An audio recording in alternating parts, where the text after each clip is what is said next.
And welcome back to Open Your Eyes on this lovely Wednesday morning. And we're moving now into our first segment for the morning, the juvenile justice system challenges and progress. Now we've got the folks in to tell us all about it. We've got on set Starla Bradley, who is the executive director of Community Rehabilitation Center, and Maureen Williams, who is the deputy director of the Rehabilitation Center. I'd like to wish you a very pleasant morning and welcome. Thank you. Good morning. That's right. Loving these colors, we've got to say as well.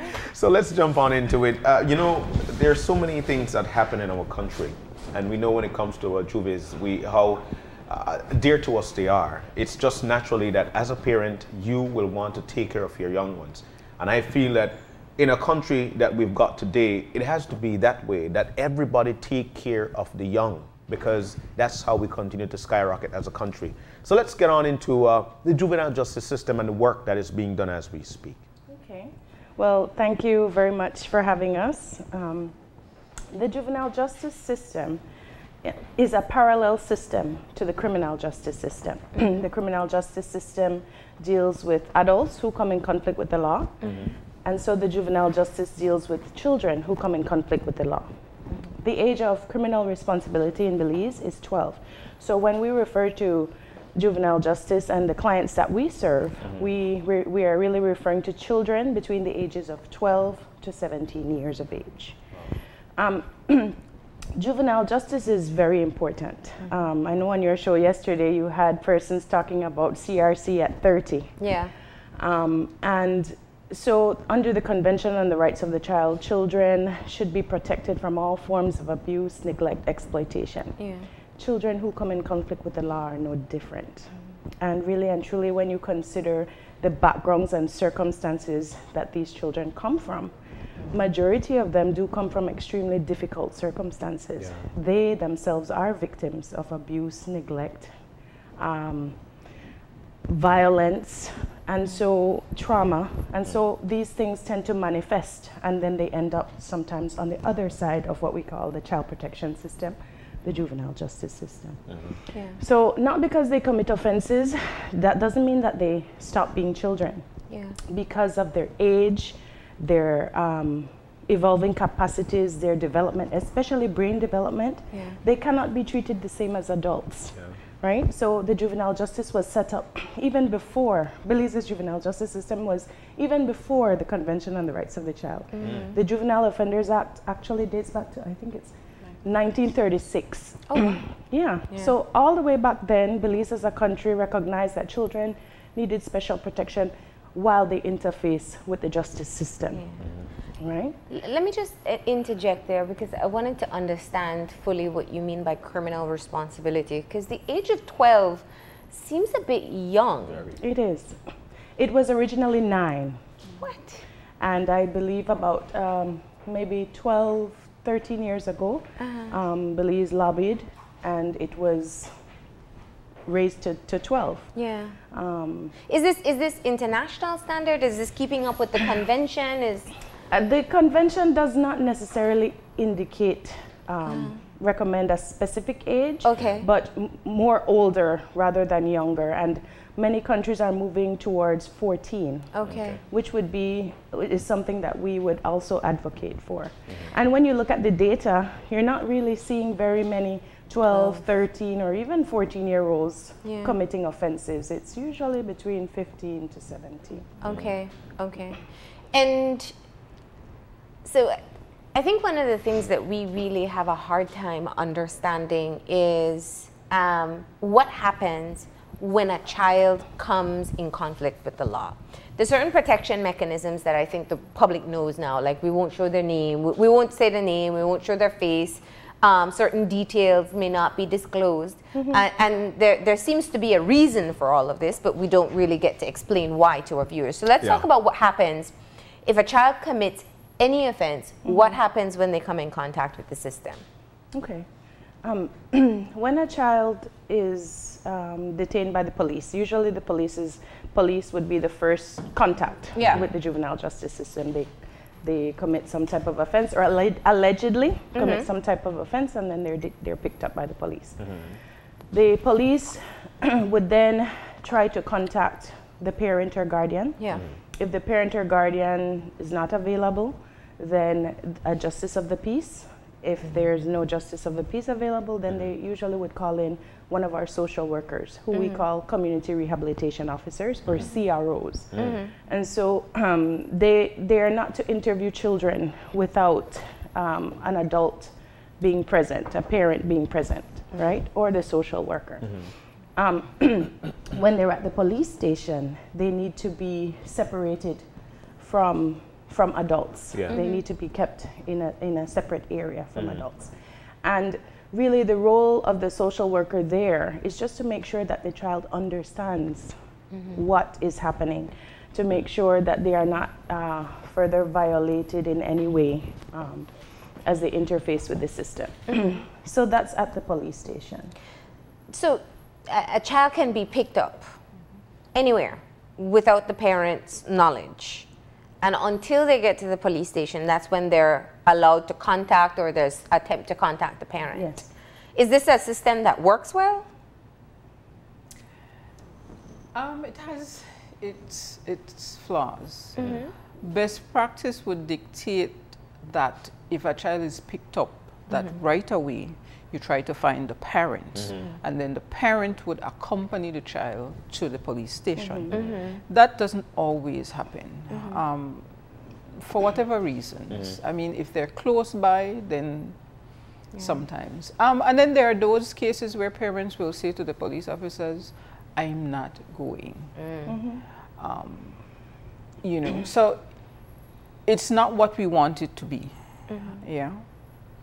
But at the same time, if a child commits an offense or allegedly commits an offense, then the police has an obligation to do their work, yeah? And so the child would be picked up. The child can be detained for 48 hours, just like anybody can be detained for 48 hours before being charged. But if it is that 48 hours has lapsed and for whatever reason they have not been charged, and they will have to let the child go.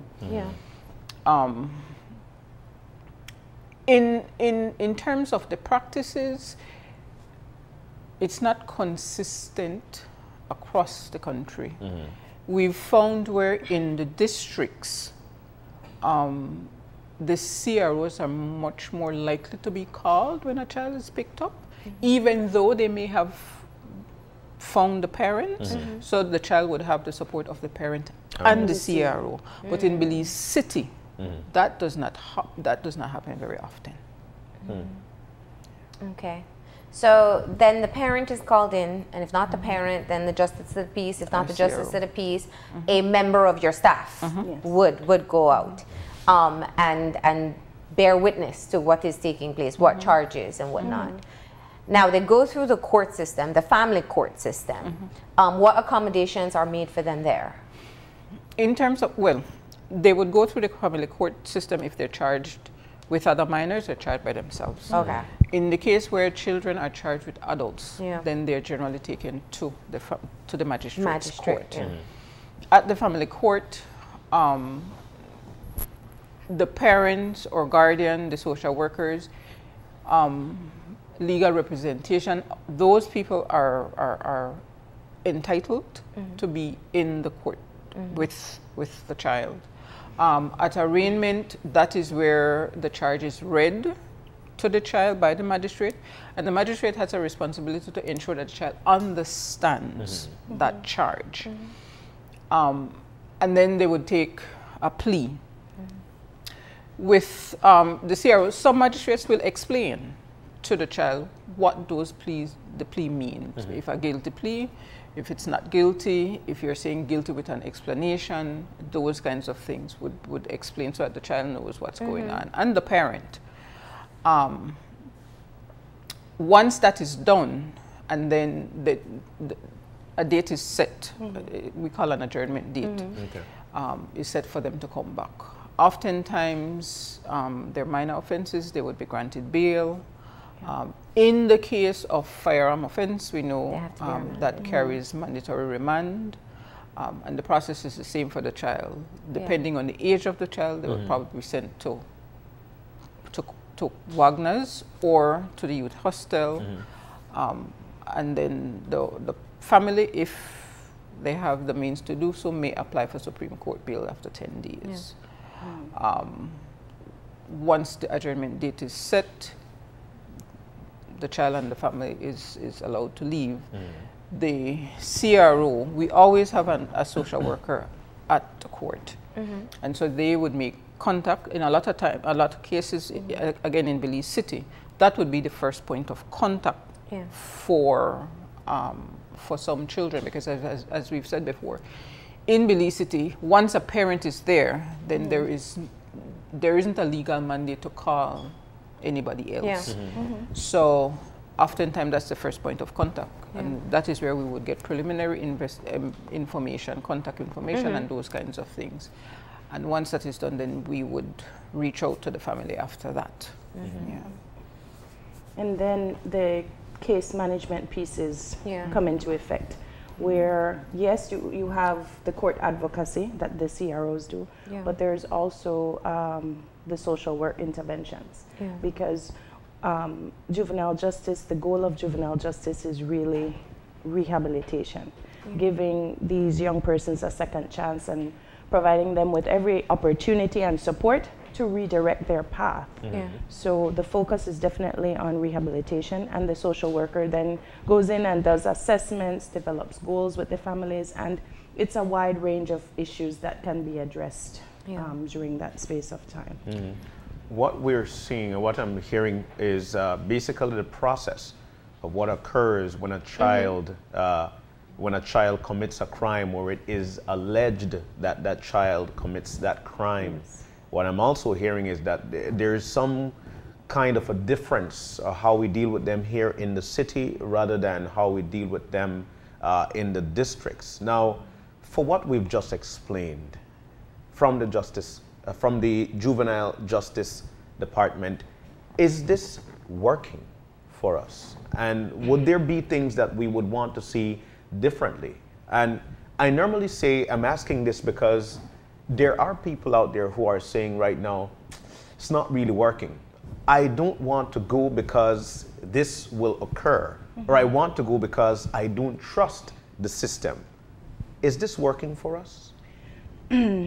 There are definitely challenges. The juvenile justice system is going through many transitions. I think it's a work in progress. I don't think we can ever say we have arrived.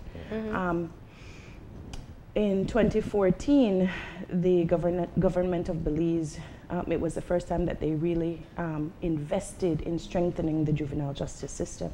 Before that, we really just had the youth hostel and boot camp.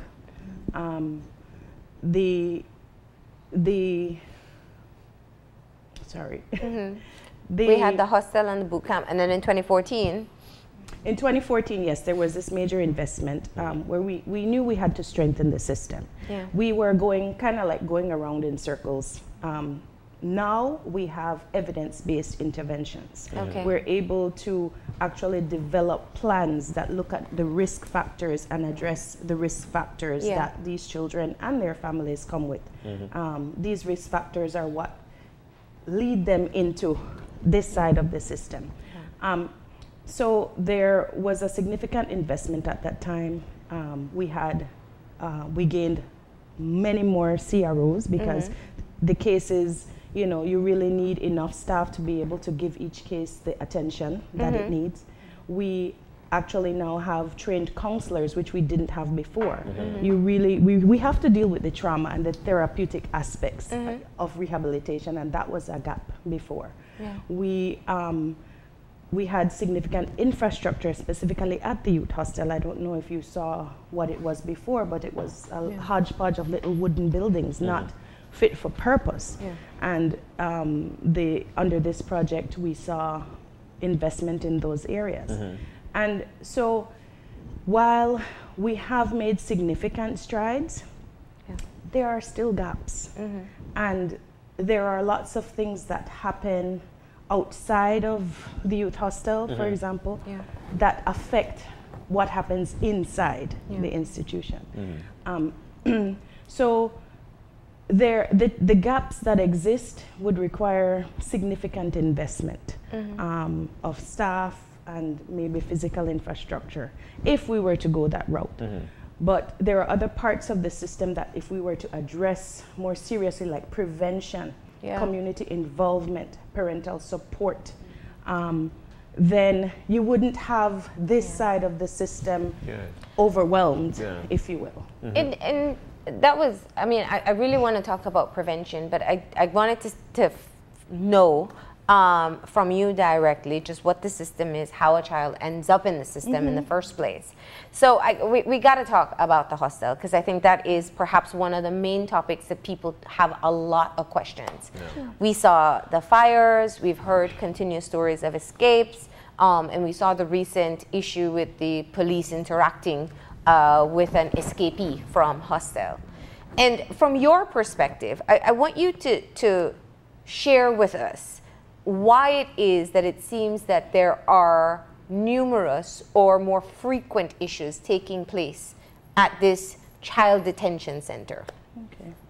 The youth hostel was originally established in the 1960s as a certified institution for children with quote-unquote uncontrollable behavior, right? It evolved over the years into a place where you still have children there who are sent by the courts for status offenses, specifically uncontrollable behavior. But now you have a mixed population because they're also sending children who commit crimes. So criminal offenders are mixed with status offenders. What kind of crimes? Minor crimes? All types of crimes. We are trying to progress to a system where best practice indicates that you have to separate by risk. Low, medium, high. Medium and high risk offenders really should not be mixed. High risk really needs separate interventions. They should not be mixed. In any case, the system that we do have, they are mixed. So you also have males and females at the youth hostel. I think there is also a misconception. People always hear about the girls. We have males and females. Separated at the facility. Let me just stick a pin here because I don't want us to lose the opportunity. When you say it's a mixed community and it includes the children who are there for uncontrollable behavior, these are children who have not broken the law. No, they have not. So what is an uncontrollable child? How do we define them? Yes. The parent, because it's the parent that has to petition to the court and stand before the magistrate. The parent is the one who has to convince the magistrate that their child is uncontrollable. Once the magistrate is convinced, then the child is committed to the youth hostel. Isn't this a dangerous practice? I'm trying to figure out, okay, so I got to be honest, because I think parenting is hard, and I don't want to diminish. It is hard. And teenage years can be notoriously difficult. But if I have a worry that my child is uncontrollable, they don't listen to me, they don't come home the time they should, they're hanging out on the street with people I don't want them to hang out with, and I say, you know what, I'm going to go to the magistrate and get them into hostel so, you know, they can no longer be uncontrollable. But I am essentially sending them into an area with people who are already breaking the law. So how is this productive for a child? Well, that's one of the things that we are focusing on, legal reform to abolish uncontrollable behavior. I mean, the reality is that the youth hostel does work for some children, but it cannot be a one-size-fits-all, or everybody, as the case is right now, everybody can't be sent there.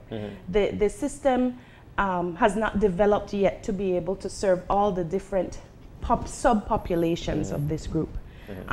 In the facility, we have children who require psychiatric treatment.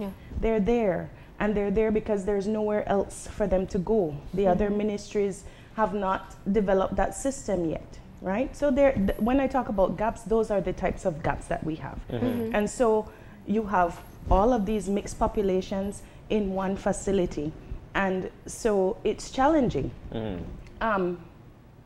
With regard to uncontrollable behavior, it's something that we have challenges with, yes.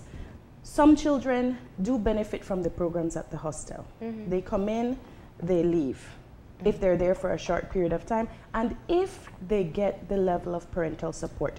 But what we are seeing time and time again, and one of the biggest challenges that we're facing at the institution is the lack of parental and community support. A lot of times, these children end up in the facility, especially for uncontrollable behavior, and they languish. Sometimes the family is not conducive to them going back home. Sometimes the family doesn't want to engage. Primarily, what we get primarily are parents saying, here, fix the child. And they don't take time to reflect or consider how their behaviors, how their decisions, how their actions might be contributing or have contributed to the behaviors. And so we end up working with the child and having a difficult time working with the families because the child must change, but the parents don't see where they need to make adjustments as well. And so quite often we have kids who the parents don't want to engage. When we want to take the child out, they've stabilized, they've done the work, it's time for them to leave. The family doesn't want them. Some are orphaned, some don't have mothers and fathers, and sometimes maybe because they have their own challenges with their own children, other extended family aren't always open to taking these children. And there's also that stigma, you know, the kids are, you know, quote unquote bad, and so it's hard for these children to live down the mistakes that they've made. And they're tainted or painted with that one brush and look through that lens. And so we don't have families to send them back to. Extended families aren't always open. And people just don't want to foster teenagers, and especially if they come from the hostel. You know, and yes, we've been hearing lately about lots of incidences, but that's mainly with some of the high-risk children. We have lots of children who pass through the facility who have really done well, who have really left the institution and really made a change in their lives and are doing well. And those are the ones too that we need mentors for, we need homes for, because the longer a child stays, they become frustrated. They languish, they lose hope. They lose hope, I mean, that's understandable for anybody. And please, we don't think that the children should be in the youth hostel either. The Ministry of Human Development feels that children should be raised in family settings. That's the last resort, but most right? of you are social workers. Yes. So your basis is keeping the family together. But I have to ask, and as honest a response as possible, is it that this institution is under-resourced? That, I mean, because it could, I can clearly hear from what you're saying that the problem is growing faster than we can keep up. You are talking about being able to offer skills training, counseling, constant supervision, education, because these are all children needs, recreation, socialization, separating male and female population, because they are teenagers as well, all in one institution. What do you have, a staff of 500? We wish. Maybe you can speak to the staff. Even before we get to that though, for me it's the whole issue of uncontrollable behavior. It is critically important for people to understand that the behaviors that these children come with aren't necessarily abnormal behaviors for teenagers, for adolescents. This is a chaotic time in their lives. Anyway, hormones are raging, you're trying to figure out who you are. And so it's one of those times when things are just crazy. And then when you have children who have had adverse experiences that were never resolved, then it makes it even worse. So the behaviors that parents will talk about, not listening, not wanting to help at home, they upstart, they go out, they drink or they smoke weed. Children will experiment around this age range. They will experiment with drugs, they will experiment with alcohol, they will experiment with sex. So the behaviors are normal behavior for that age range. Where we have to come in is where those behaviors puts that child at risk, either for harm or for them harming somebody else. Then of course we have to get involved. But as Ms. Starla said, sending the child to an institution should be of the last resort, because children do best in their families. Government don't make good parents. They don't. Well, and children don't belong in institutions. Yeah. Even the homes, the children homes. I mean, that's, think of your own childhood. That's what you want for your, if it's been a good one. You don't want to be raised by a supervisor. So, is there? I mean, what I hear from you is, especially with the issue of uncontrollable behavior, and again, I don't want to diminish the challenges that parenting brings, but I also must reinforce that there is a responsibility in being a parent. Yes. You are a rehabilitation department, the government-sanctioned rehabilitation department. Is there an intensive parenting, a teen program that if a child comes with uncontrollable behavior, instead of going to the hostel along with people who've committed crimes, that there's intensive work done with just that family unit itself? Is that an alternative that exists? That happens in some cases. Again, in the districts, a lot of times the CROs are actively involved with the families.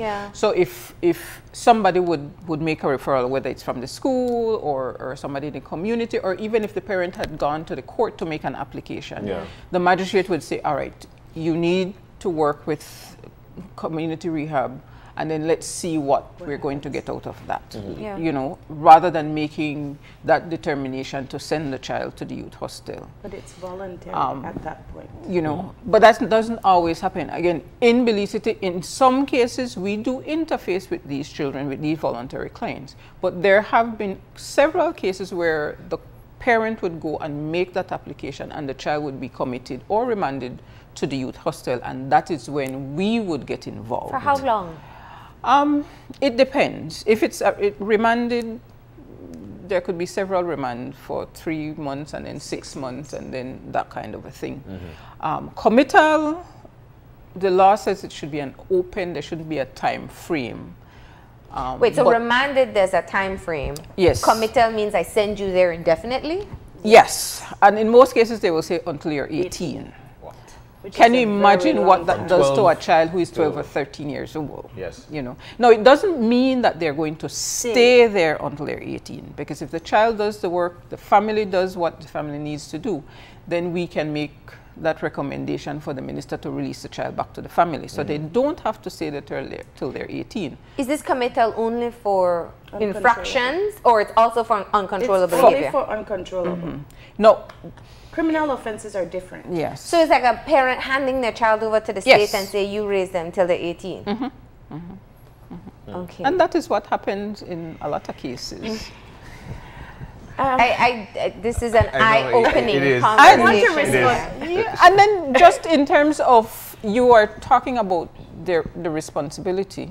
When a child, when we get voluntary clients, there are some families who are open to doing the work. They will get, you know, they will engage in the counseling and look at parenting and those kinds of things. Not a whole lot of them, but we do have some. But as it stands right now, for those children who are sent to the institution, we have nothing to hold the parents to say you have to go to counseling, you have to go to parenting classes, you have to, you know, be involved. So what if in your investigation of this child's quote-unquote uncontrollable behavior, you recognize that perhaps a part of the behavior pattern that they have is a result of neglect? I mean, that's a chargeable offense. It is. If it is that on our end we recognize some signs of abuse or neglect, then we would have to refer and work jointly with the Department of Human Services, our sister department, because they're the ones who actually investigate child abuse and neglect. But I wanted to respond to your question. You were asking, I think you were asking about resources. We've come a long way. We do offer a wide range of programs at the facility. We do have agriculture, woodwork, there's a sewing program and a hospitality program. We're trying to strengthen the skills-based programs. There's also literacy. So every child that comes in leaves a bit better off than they came in terms of literacy. There's definitely the recreational sports and all of those. So there's a program. There's a day program, there's weekend programming, and there are night programs. We do have challenges in terms of staff. Sometimes it's difficult. What's the size of the staff? On each, we have the male and the female dorm. So we try to have at least 3 persons on each dorm per shift. And how many children are in the institution on average? On average, about 50. 50 Sometimes, male and female? Yes, combined. Okay. Sometimes it goes up. There are times when it's low. The challenge we have right now is recruiting staff and retaining staff. The approach that we use is a hands-off approach. We don't tolerate violence within. So culturally, that's a shift. You know, how these kids sometimes can be very in your face, and learning how to calm a situation and not react and not take things personally. Sometimes it's hard when these children, you know, might be acting out. The distance or the location of the youth hostel also presents a challenge because we're all the way up there at mile 21. So there's that commute and the costs incurred there. Sometimes staff really don't, they think they might like to work there. They like to work with young people, but when they get there, it's a whole different ball game. And so they decide, you know what, this really isn't for me. And so the staff turnover has been a challenge. And then too, sometimes Are they adequately trained to work with this population? Well, the staff at the hostel, we have ongoing training, ongoing. But how receptive people are, how well they receive and apply what's being given to them is always another issue. The salaries are pretty low as well, and so that presents its own challenge. It's not attractive to work there. No, it's not. But so we're trying, and it's a continuous improvement. But there are gaps that the Ministry of Human Development cannot fill or should not fill. Certain expertise that is required, like especially when it comes to psychiatric issues. That's a mental health issue. So we're working with the Ministry of Health to try to see how we can start to develop those types of services more for these children, because it looks like it's not working because it isn't. There are gaps that we cannot fill alone, right? We need other stakeholders to partner with us to strengthen the system. Definitely. Right? But at the same time, there must be a buy into it. Why would I want to be a part of it when I know for a fact that, you know, all the flaws or what could be the negative effect of me wanting to even be there?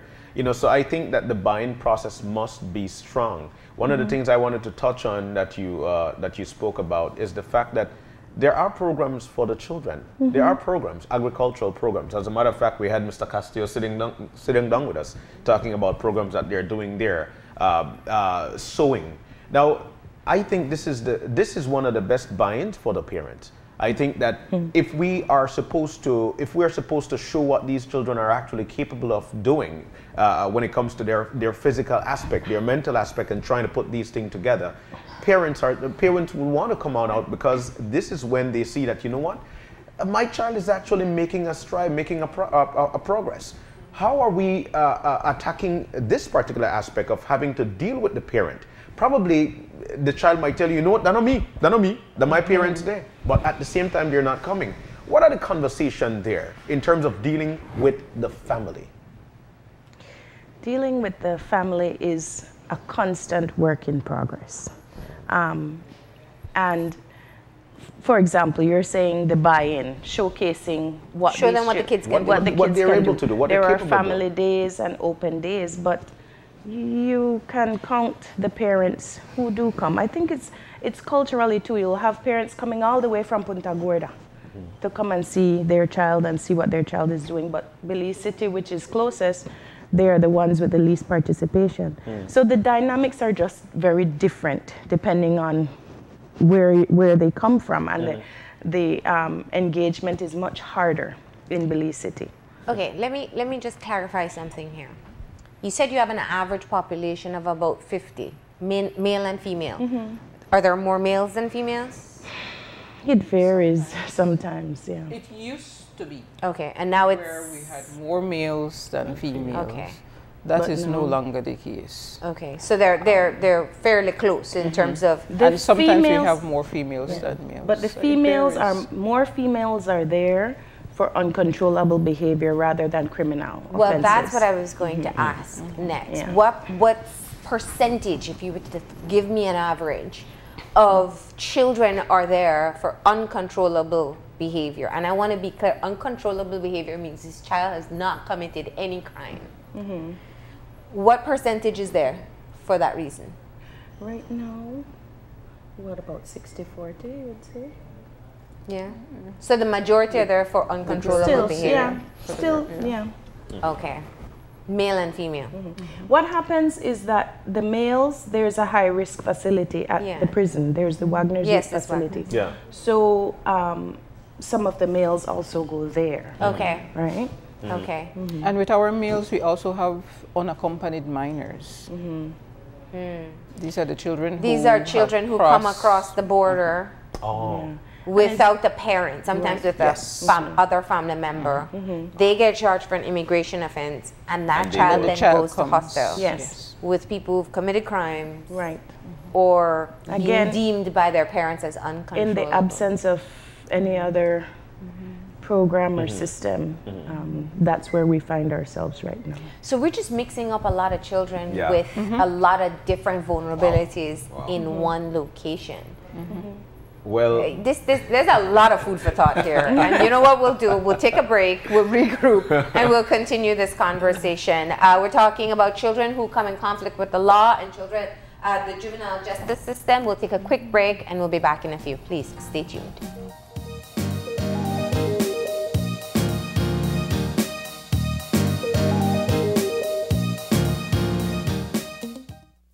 When someone you love becomes a memory, the memory becomes a treasure. Channel 5 introduces the Daily Obituaries. The Daily Obituaries will broadcast all death and funeral announcements and memorials to honor your loved one's life and memories.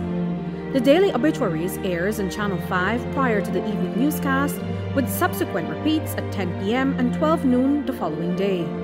It will also be placed online on our social media platforms, all for a standard package fee. Celebrate their lives and memories with Channel 5's Daily Obituaries. Honor in life and reverence in death.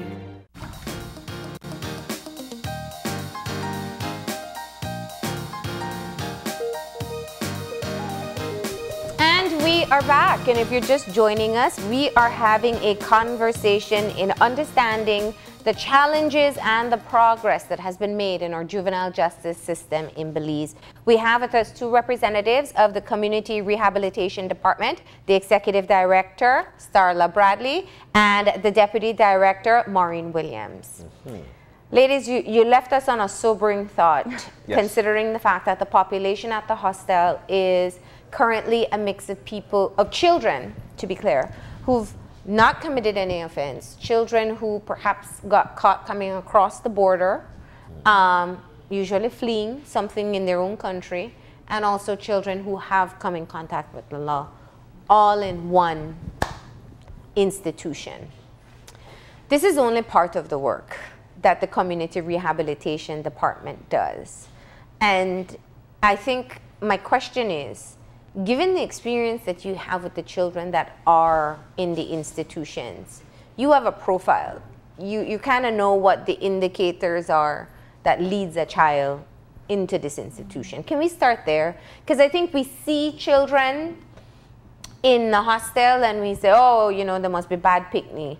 But what are they coming with? What are the standard issues? A 16-year-old, if we watch our own children, not all of them end up in institutions. No. Something had to have happened.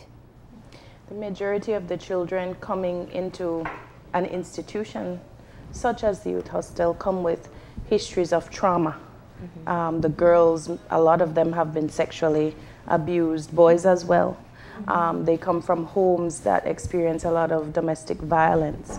A lot of these children are left to fend for themselves, unsupervised, if you will.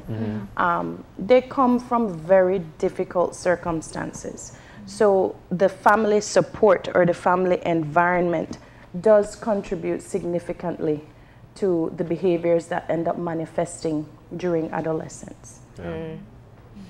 And what type of support can you offer? You said you're currently working with the Ministry of Health to get support for them. Yes, there are some children who once are counselors, because we have a counseling team of qualified individuals working with the ministry, and they go into the institutions to provide services, and they do assessments, and once they see certain issues that might require a psychiatric evaluation, then a referral is made, and that's where we partner with the Ministry of Health, and they bring in their psychiatrists, and they do evaluations. Some of the children need to be medicated.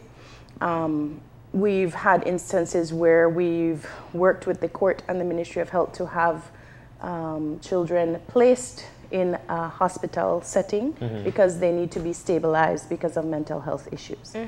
But majority of the children, once they receive the treatment that they need and they stabilize and they remain on their medication, they function well. They can focus on other areas of their lives, right? And yes, the counseling team does work diligently with these children, and they also try to do sessions with the families as well. This is a work in progress. Is there any, or are there any classroom settings for these children at the youth hostel? I know of success stories from back in the day, whereby a friend of mine, now with a master's degree and working in the government system, so I know that it is, or it can be successful. Talk to us about the classroom settings there at the youth hostel. We do have we have classrooms, we have a computer lab, because some of the children are doing what's called CALS, Computer Aided Literacy Program, because they're not quite at the point where they should be academically. And so that software allows them to work at their level and at their pace. We do have children who do online high school with Kaina online. Wow. And then we have children though who have to be worked with on a real one-on-one. Yes.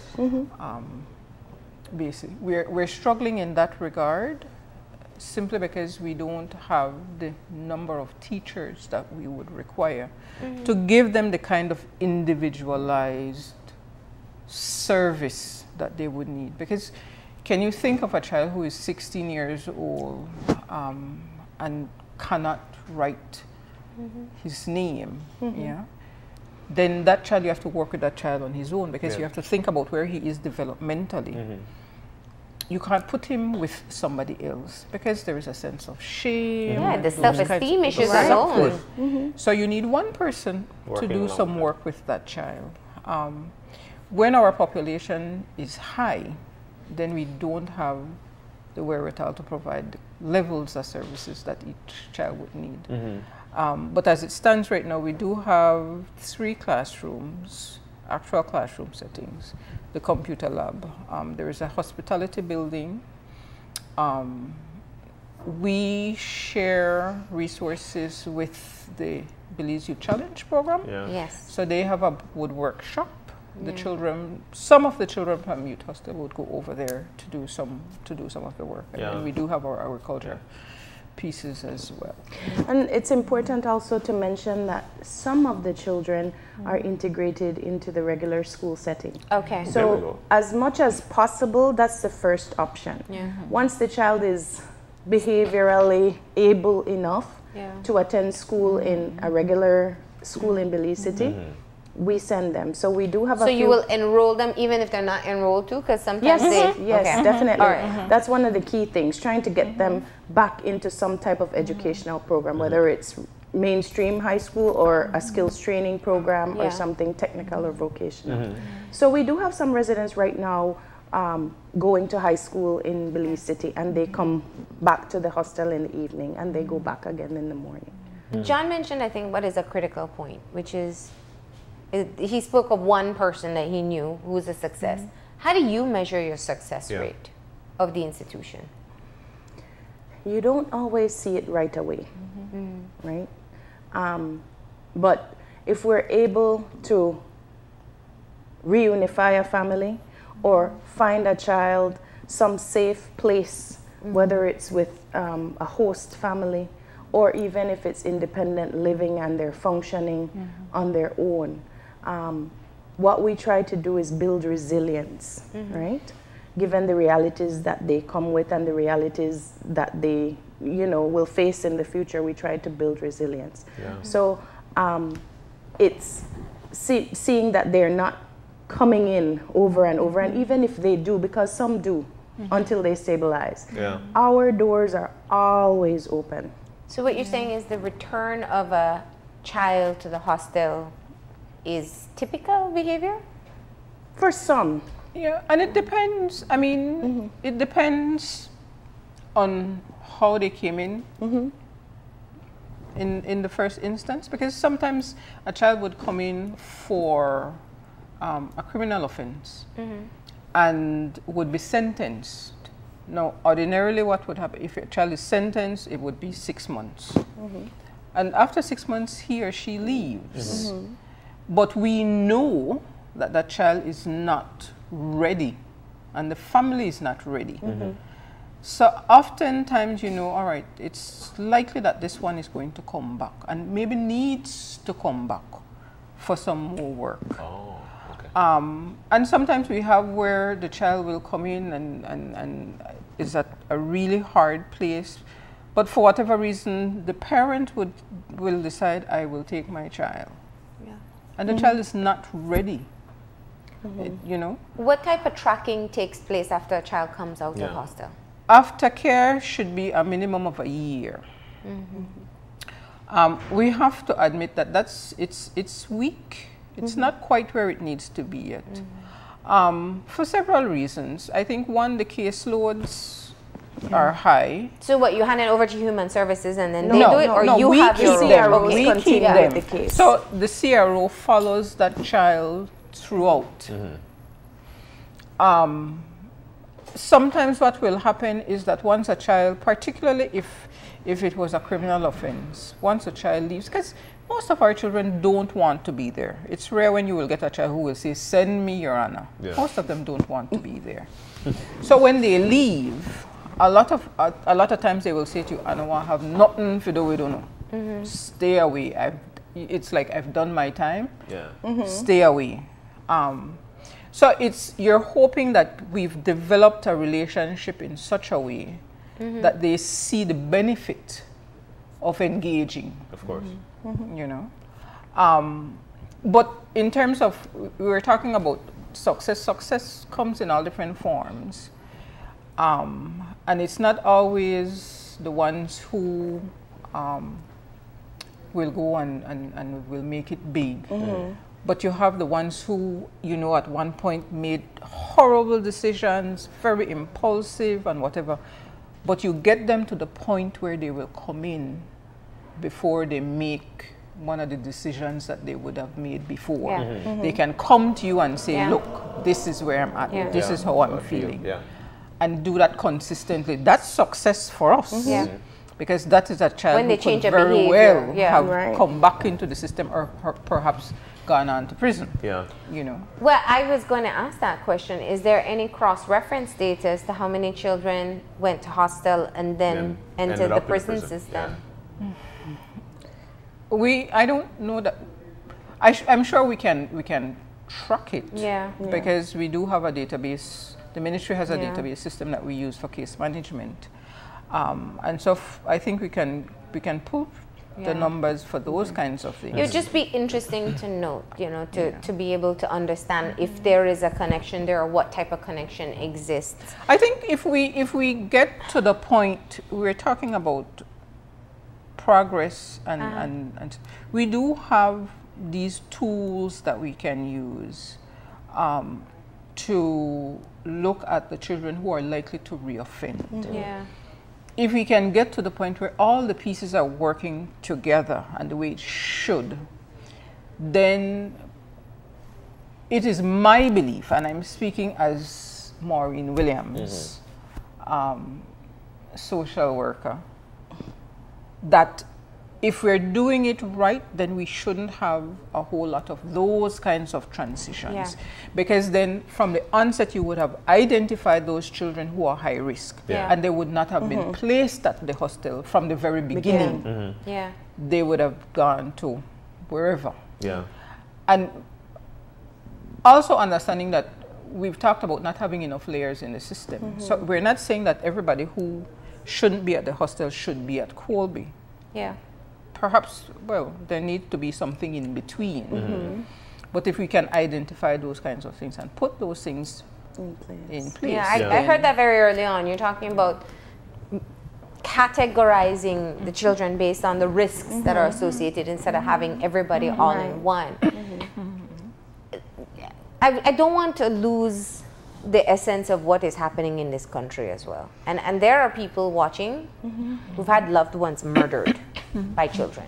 And I'm sure they're just watching saying we're having a whole lot of sympathy, but they don't have sympathy about taking away somebody's life. Yeah. We've seen the culture of gangs now move to recruit children younger and younger. At first they were 17, 16, now they're even younger than that. Yes. Talk to me about, because you also do preventative work. What do you do to stymie this issue that we're seeing? We're seeing 15-year-olds, walking in, armed robbery, cameras exposing faces. What do we do to try to stop them from even getting to that point? And once they are, how do we get them to change their life after that? Well, let's start with once they are. Yeah. It's extremely difficult to help them to redirect their path, because quite often the gang culture, once you're in, and depending on how far you're in, you can't, it's not so easy to get out. It's not so easy. Indeed. Not so easy. So that's a challenge there. But it has to start from much earlier on. Looking at basic needs. The prevention work has to do with starting with looking at basic needs. Are our families okay? Are they able to meet the basic needs of their members? And quite often that's the issue, they're not. And so maybe the parent is a single parent and has to work. They don't want to leave their children unsupervised, but there might not be enough community support or extended family there to kind of help out. So these families are stressed as well, right? But when it comes to children who are committing the more serious offenses, I know that we are hearing about them more and more, but still the data indicates that these are still the minority. Right? Majority of children who come in conflict with the law are not coming in conflict for murder, attempted murder, and issues like that. They're not. But you do have... But they do progress. They start with, well, what used to be a weed charge or a little, thief a chain. And then they move up to some of the more serious crimes. Depending on how involved they become probably with the gangs, especially in Belize City. And now we're seeing some of this spilling over into other districts as well. But the juvenile justice system does recognize that the young person should be held accountable. If a young person has committed an offense, he or she should be held accountable. They need to understand that there are consequences. Our role is just to make sure that they understand the process. It's not to get them off. It's not a slap on the wrist. It's not that. And we understand the difficulties that families who've experienced loss because of someone, because of a minor committing a serious offense. Yeah. That is difficult for them as well. Yeah. But that is our role, and we have to do our best to make sure that this young person is rehabilitated, because they will eventually come back out. Yeah. And then what? You know, so that's why I said the goal of the juvenile justice system is rehabilitation, because the probability of a young person rehabilitating is much higher than with adult. You know, I also want to gauge the success of the work that is being done by the department. And I'm saying this because there used to be, then we are right now, and then we are going forward. Are things getting much more difficult for you? And this is how I'm gauging, because we're out there, we're advocating, we're out there, we're working with these children, and we're out there knowing that we're trying to make progress. We're trying to make that, you know, we're trying to strive for excellence in the department. Where were we? Where were we? Where are we now? And where do we want to go? Are things difficult? Things are very difficult. Or getting difficult? They're difficult. They're difficult. They're difficult. I mean, the issues are so much more Than what it used before. Because I can remember when the youth hostel was on Dolphin Street, where Maud Williams is now. It was right there in the community. Everybody went to school within the community. The community came in. They had baseball team, they had cricket team, they had a gym that people used. And so the involvement was there. Was there. Where we are now has its advantages, but it also has its challenges. There are disadvantages to it being where it is now.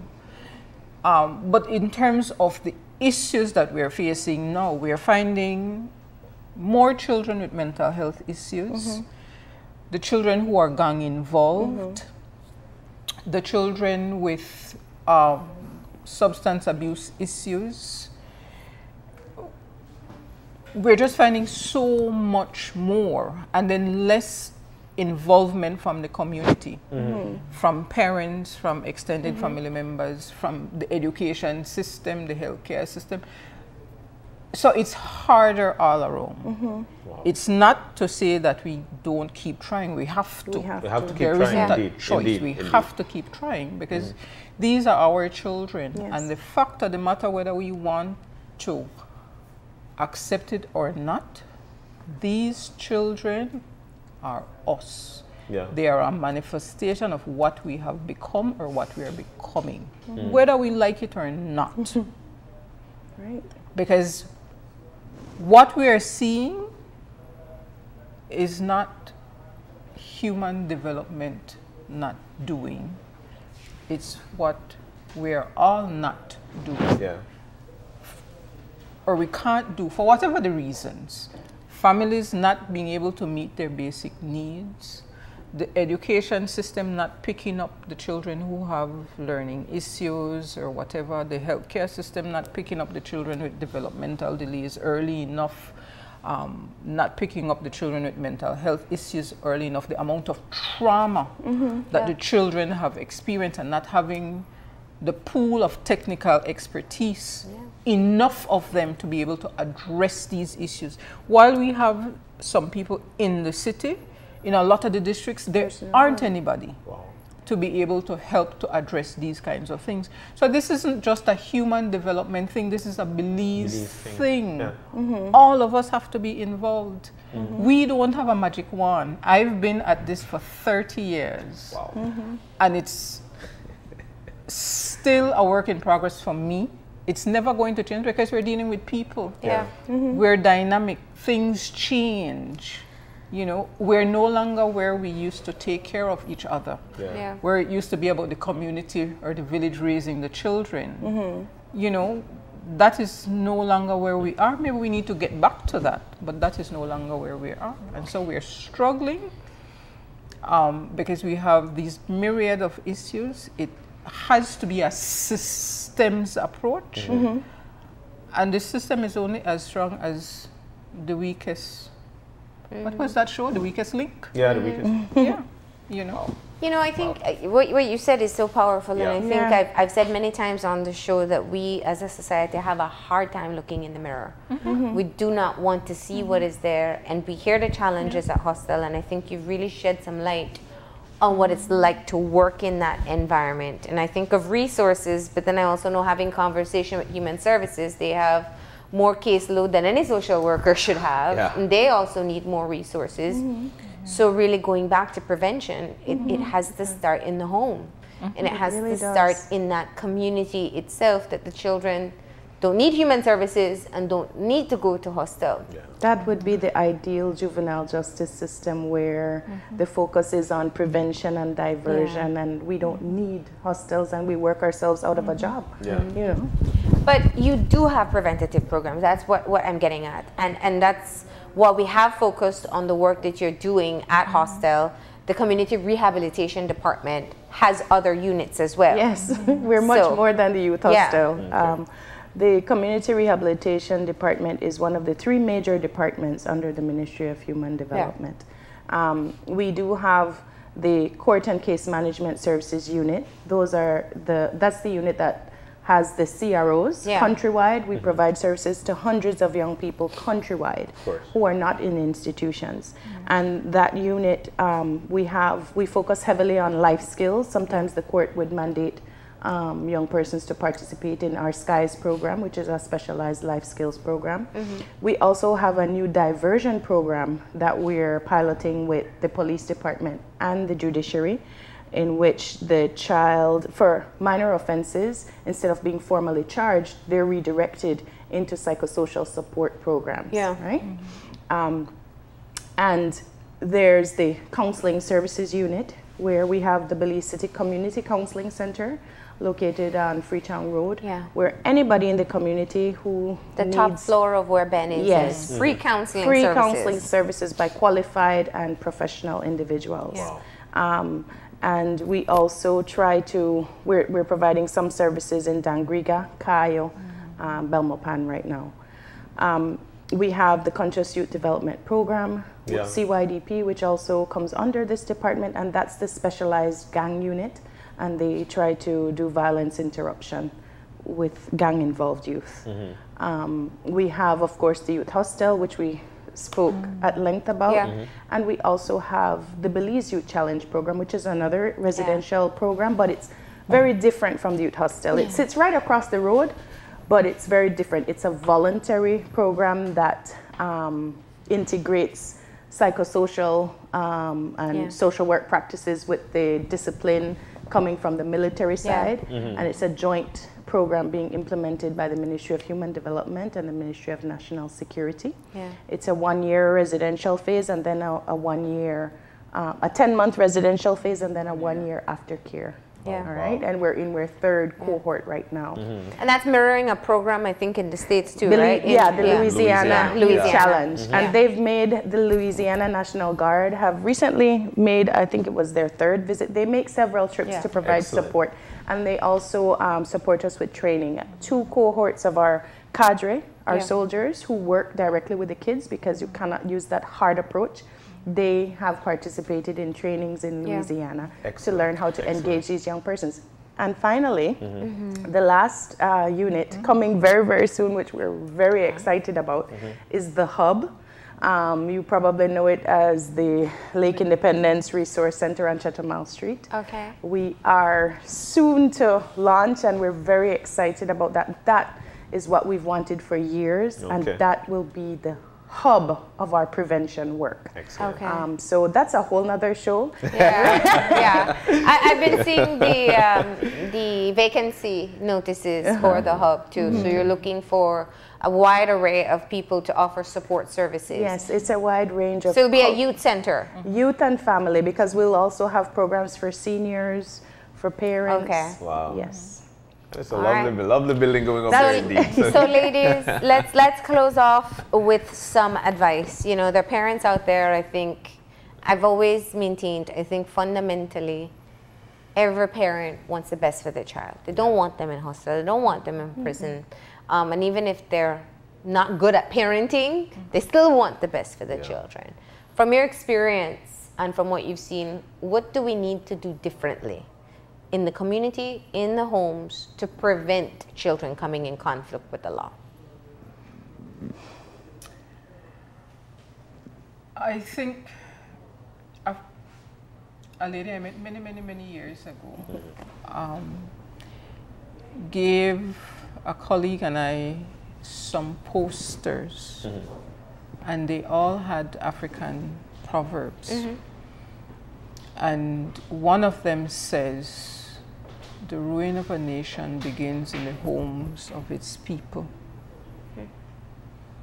So we have got to work together for the best interest of our children. If this is going to work, we are saying that these children are our future. We have got to work together. Communities, neighborhoods need to come together. We were talking about unsupervised children and parents having to go to work, not wanting to leave their children, but we have to put food on the table, we have to pay the rent and the light and that kind of thing. There is nothing wrong with people getting together, 3 or 4 women on the street, and looking after each other's children. If I'm going to be home, then I can take my neighbor's children for that 2 or 3 hours before she comes home. Help with homework, you know. Just the little things I think we need to get back to build the kinds of support that we need to build around our children. It's okay to ask for help. I know people have some issues, pride and those kinds of things, but it's okay to ask for help. In the case of our department, children come when they're already manifesting some behaviors. But we need parents to be actively involved because these are your children. And no matter what the situation is at home, how bad it is, children want to be with their parents. They do. You know?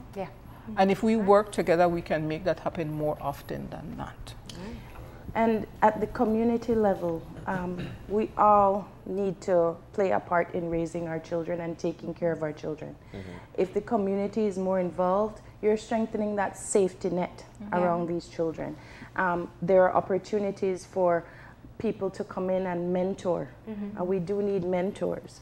We need volunteers to help with tutoring. We need persons to give these kids a chance to open their homes, even if it's for a weekend or over the holidays, just so that they don't remain in the institution. You know, just give them a chance, be open to them. And I think that's the only way, if we work together, we'll be able to address this issue. All right. Well, mind-blowing discussion, but we want to thank you so very much for coming in to make that discussion with us. We know for a fact that we've touched a lot of families, so we wish you all the very best. Thank you. Thank you. But we need to take a break. When we come back, we'll be having representatives of the Belize Credit Union League to discuss International Credit Union Day. So stay with us. We'll be right back.